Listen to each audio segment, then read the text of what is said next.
Harry Potter, Daniel Radcliffe, does not receive any mail from his friends Ron, Rupert Grint, or Hermione, Emma Watson, while he is spending the summer at home with the Dursleys. Dobby, a house elf, comes to Harry on his 12th birthday, July 31st, and tells him that if he goes back to Hogwarts, he will die. Harry is determined to return, despite Dobby's warning. Incidentally, Dobby has been gathering Harry's letters to cause it to appear to be like his companions had failed to remember him, trusting Harry could then not have any desire to get back to Hogwarts. Seeing that he should utilize force, Dobby chooses to obliterate, by the utilization of an appeal, an enormous cake that Auntie Petunia, Fiona Shaw, has prepared for a significant evening gathering went to by Vernon Dursley's, Richard Griffiths, chief and his better half. Harry is faulted by the Service of Sorcery for Dobby's appeal, and is informed that assuming he rehashes wizardry outside school, he will be removed. On discovering that Harry can't perform enchantment outside school, the Dursleys, beforehand unfortunate of his wizarding, lock Harry's books and wand away, and Vernon Dursley fits bars onto his window, making Harry a detainee. Fred, George, played by James and Oliver Phelps, and Ron Weasley arrive in their father's enchanted Ford Anglia to save him a few days later. After a wonderful summer together in the Weasley house, everybody heads to stage 9 3/4 to take the Hogwarts Express back to school. To their shock, Harry and Ron can't enter the hindrance between stages 9 and 10. In urgency, they fly to Hogwarts in the vehicle, colliding with the Whomping Willow and harming Ron's wand. The semi-conscious vehicle discharges them and their assets and vanishes into the prohibited backwoods.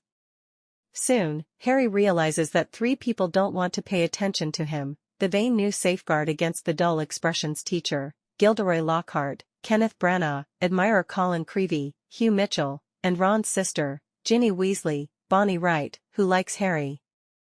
When the Chamber of Secrets is opened, things get worse, and a monster that is stalking the castle has the power to literally terrify several students. As per legend, the chamber was worked by Salazar Slytherin and must be opened by his main successor, to cleanse Hogwarts of understudies who are not unadulterated blood wizards. Many suspect Harry is the beneficiary of Slytherin, particularly after he unintentionally speaks Parseltongue, the language of snakes, an uncommon capacity Harry acquired after Voldemort's lethal assault upon him when he was a baby. Harry, Ron, and Hermione endeavor to find the main beneficiary of Slytherin's actual character. Utilizing Polyjuice elixir prepared by Hermione, they camouflage themselves as Slytherin understudies, Crabbe, Jamie Waylett, and Goyle, Joe S. H. Herman, expecting to gain from Draco Malfoy, Tom Felton, the character of the successor.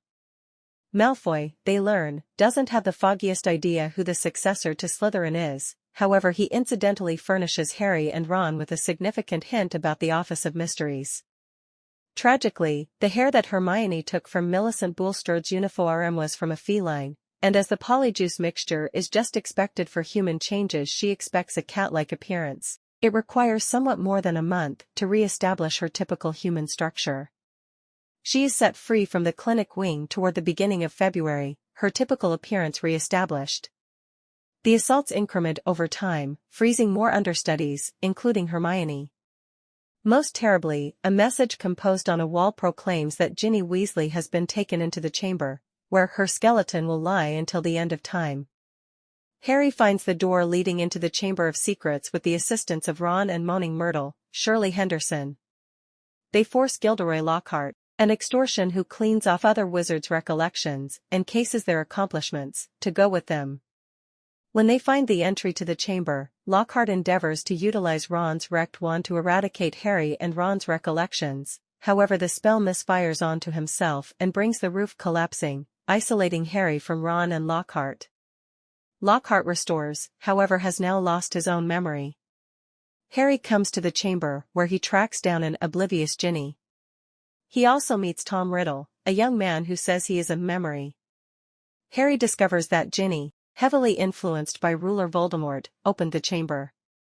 Voldemort, whose genuine name is Tom Marvolo Conundrum, the rearranged word of which is I'm Ruler Voldemort, engraved his memory in a charmed journal, to one day proceed with the work he started when he resumed the chamber, quite a while back, freeing Hogwarts of non-pure-blood witches and wizards.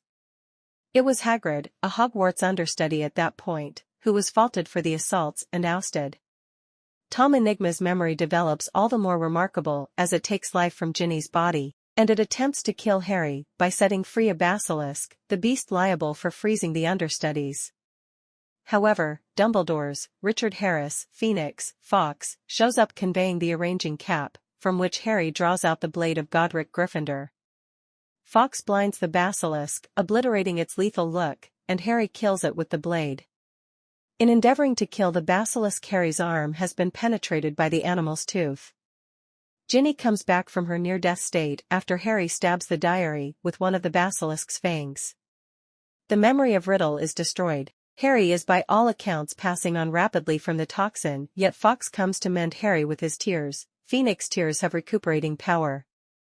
Ginny and Harry both recuperate completely, alongside the people who were frozen: Hermione, Mrs. Norris, Justin Finch-Fletchley, Almost Headless Scratch, John Cleese, and Colin Creevey.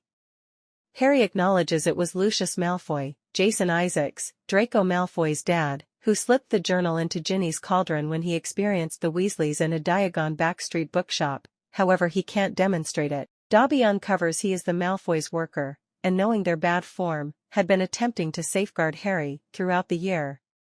Harry presents Lucius with a worn-out pair of socks as a token of his appreciation in the diary.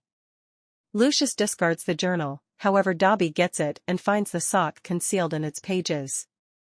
This is, in Dobby's eyes, an endowment of dress, the conventional way in which an expert liberates a house mythical being from bondage. The liberated Dobby pronounces he is unceasingly appreciative to Harry and shields him from an endeavored response from Lucius. Avada is utilized as the start of Lucius Malfoy's revile, proposing that it is the Avada Kedavra, the killing condemnation. Dumbledore scatters Harry's feelings of dread that he might have been placed into Slytherin as opposed to into Gryffindor when he tells Harry that his decisions characterize him and not his capacities, and that Harry could never have used the sword of Gryffindor on the off chance that he didn't genuinely have a place with that house. What's more, finish of year feast is held with the resuscitated casualties. Hermione reunites with Harry and Ron, and Hagrid gets back to Hogwarts.